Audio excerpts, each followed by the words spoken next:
I, of course, need to explain this. I'm pretty sure the reason I'm giving this talk is because I was elected chair of the Gloss Group of Experts. Because Mark sent me an email and said, we'd like to have you give us a talk on the status of the sea level observing networks. And I said, well, we're going to cover all of that in the Gloss meeting, so it's not really necessary. You don't need me to talk. Oh yeah, we need you to talk. I said, okay, fine. Then he sent out the email. I said, but don't say anything Annie's going to say. She's going to cover all of that. So I'm still thinking, what am I going to talk about? So I want to, the reason why I'm apologizing to the people that elected me as chair is I had to come up with probably a new twist on on these things. So that's, so the talk today is going to be a little odd, and so I'll give you fair warning. I'm going to start out with something that Philip Woodworth and David Pugh, I think, are the only people here who were at the Gloss meeting where I gave this talk. I gave a talk titled this way. I think it was even just before the launch of TOPEX. It's when, after we've been looking at geosat data from the exact repeat mission back in the late 80s. And I think it's fair to say there was a lot of tension in those days between the altimetry community as such. Many of you were from the geodetic community, and the tide gauge community more from an oceanographic background in a lot of cases. And as I said, a lot of tension about, I'll tell you a coffee break, I'll tell you stories about some of the things that went back and forth. But I gave this talk back then, trying to take the point of view of how can we look at this as a complementary system. What are the strengths of one that the other doesn't have, and what should we be doing? And that was, as I said, it must be 20 years ago, David. I'm not sure. More than 20 years. I remember it well. It was. Do you know David? Oh, by the way, I will tell you this story. I stood up to give this talk, and this is an overhead page, right? And I stood up, and I was just a child at the time. And Klaus Wertke was sitting here, and David Pugh was sitting here. And I put on this title slide, and David Pugh, if the looks could kill, I would not be here today. Klaus started laughing because Klaus just loved stirring the pot. And it was a very entertaining talk. But the beautiful thing is, where I want to start, I haven't told you yet what I'm talking about, the title slide had nothing to do with it, is where we come to just more than 20 years later from this combined view of I'm going to be talking about the global sea level problem. Okay, so I've got just 15, 20 minutes here. So Annie showed a plot similar to this. This is the one that I worked with Steve Muir in Colorado. The result is exactly the same. Okay, so there's a lot of consistency depending on the groups. So we have this altimeter time series of global mean sea level, which if you like me, if you were on the TOPEX team from the very beginning, it was not even believed at the beginning of TOPEX that this calculation even made any sense. The altimeter system was not designed to do this. It was simply not designed. Nobody had any idea it was even possible. And we're getting now precisions of about 0.5 millimeter per year. The fluctuations, we understand quite well now. We don't necessarily understand the details of behind that correlation, but it's clearly that these are some redistributions going on, that the long-term rate is actually much less noisy than what we're seeing. So that's part of the sea level network story. The tide gauge aspects of it. If you take that altimeter time series and you compute that rate, and given the relatively mature tide gauge network since the 1950s, the Mark's paper from a year or so back, and a number of other people have shown as well, if you take fairly any calculation global mean of the tide gauge network over the second half of the 20th century, and then over the altimeter time period, you get a very similar rate. Either system can obtain this independently, which gives you a great deal more confidence in the result. The altimeters are able to get this result partly because of comparisons to the tide gauges. So the intercomparison, looking for drifts, variety of drifts have been discovered over the years, and then searched out in the altimeters and corrected. or compared. One thing I want to point out to you here is this a pointer?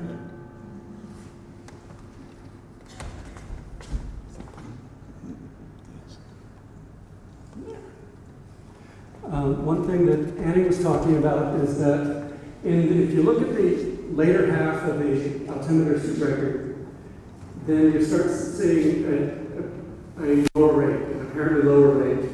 And if you correct in fashion for these redistribution, she showed that the rate came back similar.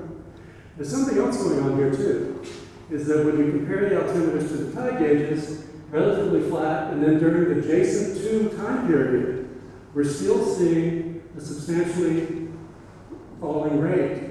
Two possibilities here is Brian Beckley at Goddard, who I work with, claims that a lot of this goes away if you ignore gauges around Australia where we have that large hydrographic signal, or hydrologic signal, sorry. I'm not quite sure I believe that. The other possibility here is that when Annie showed you earlier, and I'm playing off these results that I haven't seen before, so I'm making this up as I go along, is that if you take out the INSO effect and it looks flat, it may actually be flat and then increasing towards the end. We may be seeing more of an acceleration that is being masked by something going on in the JC2 period. But the story that I'm really trying to tell you here is that we've gone over 20 years' time to a system that is extremely good at measuring global mean sea level. Extremely good. We can look at these sort of subtle effects and tease things apart. The rest of the system, and this is what Annie showed as well, is the other thing that gives us great confidence in this is if you take GRACE for the ocean mass contribution and you take Argo for the hysteric contribution, or sorry, the barystatic contribution from GRACE. Did I get that right?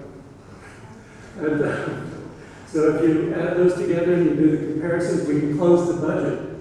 So now we have a satellite measure of total sea level. We have a tide gauge estimate of total sea level, compared in two different ways.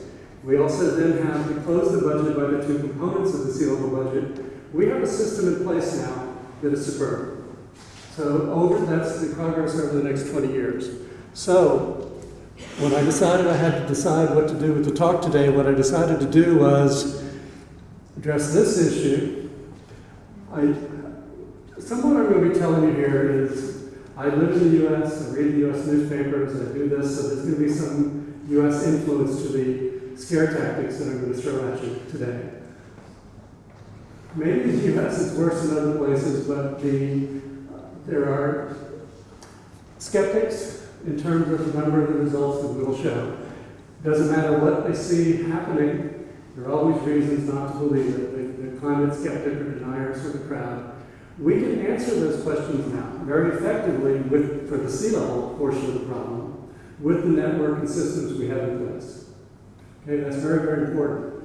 But if you haven't seen it yet, I think you're going to as time goes on, because the economic consequences of adapting and changing to that scenario that Jonathan showed us, that actually decreasing carbon content, as that economic pressure mounts, this is going to mount as well. And our evidence and our data have to be much better, not even as good as they are now, that can be better. Okay, so what I'm going to talk about now is from the point of view of GLOS, is instead of the age of altimetry, I'm going to say what's coming up is called the age of uncertainty, in terms of can we maintain what we've got, and if we don't, then what are the demands on the tide gauge community? I'm here representing the tide gauge community today. So what are the demands on us? What are we going to need to do to get us through this? And I'm being this is the beauty of trying to forecast the future and speculate on what might or might not happen, is that none of you know either, so I can't be wrong. So this is the beauty of it. So we're going to try and look at some worst case scenarios and just say, is there anything we can do about it or not? I can't remember if anyone showed one of these before, but I had to get in touch with a program manager to get this kind of picture. The scientists aren't allowed them, but I managed to borrow them. Altimeter missions, Altimeter missions of different sorts. This category here is a special one. This one goes back to, this is the Topex Jason ground track. That's the one that our global mean sea level time series are based on. Okay? If that goes away, our ability to do that plot I just showed you is seriously compromised. The other altimeter missions, I'm going to tell you, they can't just carry on. Okay? The NVSAT series here, which is now this raw Altica combination, this is an incredible way to densify the ground track. But the reason why this series through here is able to do the global calculation at all is because of all the comparisons done to this series over the years. If this had not existed, we would not have that global mean sea level curve, is my contention. So, next big question here is, what happens if Jason 3 blows up on the launch pad? After 20 years, we know now how important this global altimeter curve is. We know how essential this track is, as this is the backbone track that everything else is based on, in reference to. And now, even today, we do not have a way set that we always have one of these in orbit forever. If something happens, we can launch a replacement tomorrow. We should always have two in place. One up and one behind it in a tandem mode. Make sure that never happens. As we talk about it, I don't see it happening. And I think we're in serious danger sometime in the next decade, say, of us losing this ground track. And with Jason CS, it's not even obvious now that it's going to go in the same ground track. This ground track may come to an end. And in that case, the way we will be tying our records together is via the global tie gauge network. And doing the same calculation, that's the only consistent calculation we'll be able to do. So, if we lose the gloss core network, or any substantial section of it, we've lost our only insurance, our only backup plan. Okay, so the gloss core network, we can't let that go because we've got such great altimetry now. It's not just about the pre-altimetry series. It's about ensuring the safety of this record. That's my first kind of contentious point. Argo. Suppose we keep the altimetry, but we lose Argo, or we lose Grace. Okay? We no longer have that buddy check system of saying we can close the budget. That gives us so much robustness in our confidence in the result. If we lose that, we still have the altimetry, we better still have the tie gauges as well, because that's our only buddy check left. So Argo, and that's safe. Everybody loves Argo. How could anything happen to Argo? Argo is still funded over 2/3, I believe. Allie, is that? Over 2/3 of the funding from Argo still comes from the U.S. Well, that's fine. I mean, the chances of Argo not being funded are the chances of the U.S. government shutting down. Oh, crap. Relying on future funding for Argo, I think you better start seeing some diversification, or we're going to be in danger of that too. And again, if that happens, even if we have Grace, the tie gauge network again becomes essential importance. We have to maintain that. Now, the Grace is okay. You know what though? A number of years ago, Grace coming back on replacement in 2017, Grace did not make in the U.S. side of this partnership, did not make what's called NASA's decadal survey, a plan for the missions that are going to go up in the next 10 years. It was not funded. Okay, in reality, they said, well, it's down to this level. Well, the cutoff was here. Okay, so we were this close to losing the Grace follow-on in the first place. That was actually the Grace 2, but the details get too complicated. So this is nothing to be taken for granted either. Again, the tie gauges are the only backup that we can hopefully rely on. So the tie gauges are okay, nothing to worry about there, right? The GLOS meeting is a lot about concerns about the tie gauge network. We have a number of concerns we're going to talk about. So there's one of them in particular that I want to highlight here, and then I'm bringing this to a close. This is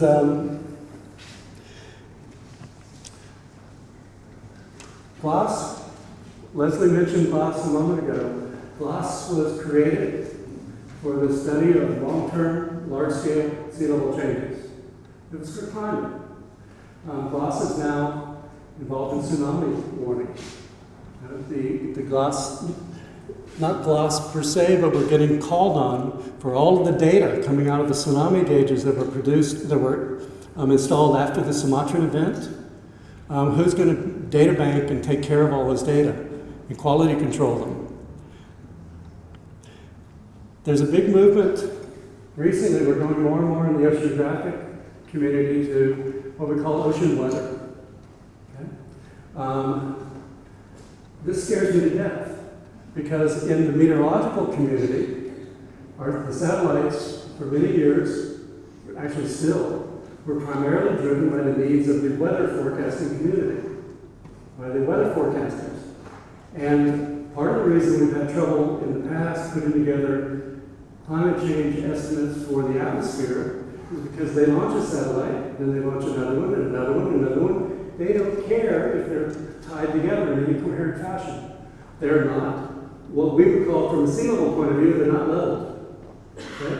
The altimeters, when you fly one, you fly the next one, you have to level them.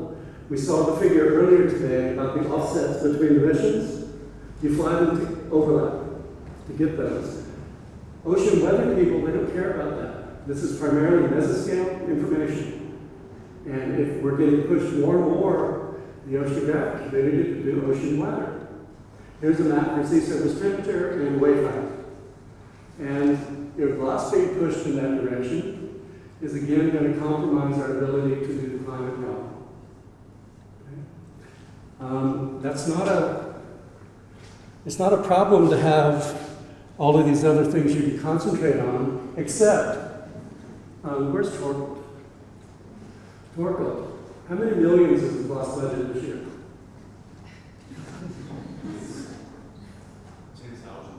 $10,000. You make $10,000. Oh my God. Okay, so you see the point. GLOSS is not funded. If we need a tide gauge in Africa, Torkel tries to get Norway to contribute a used gauge. I'm exaggerating a bit, but it relies purely on national contributions. There is no funding. When we were perfectly clear, only trying to do the climate problem, for a limited set of a globally distributed set of gauges, this was somewhat workable. With the demands being put on the network now, the additional demands, we either have to be able to refocus the priorities and tell some of the other communities we can't do that. Or we have to search out all these national contributions which are not reliable year to year. Longer term, some countries are, some aren't. I'll let Torkel point the fingers, I'm not going to. And, but the other thing, and this is now my second form to say this, is that we're way past the point with the importance of the climate change problem, the importance of the tide gauge contribution to that problem, for the sea level rise section of it, and the additional demands being put on the global network. There has to be a central budget. There has to be a budget that GLOSS has that can be used for the data centers to help with the quality control of all of the data. We have to have the ability to, when a gauge has gone out, and we don't replace gauges, by the way, we recover benchmarks. Okay? So we can recover the benchmark and get the gauge back in. Why can't we have a budget that says, here's $20,000 to do it? And we need that. That's the real challenge facing us in the future. And one of the things that we're going to be hopefully talking about in GLOSS a lot, we've already had discussions with our next level up folks, the JCOM, if any of you are familiar with them. And that's what we need. So go home and tell your local representatives. Thank you.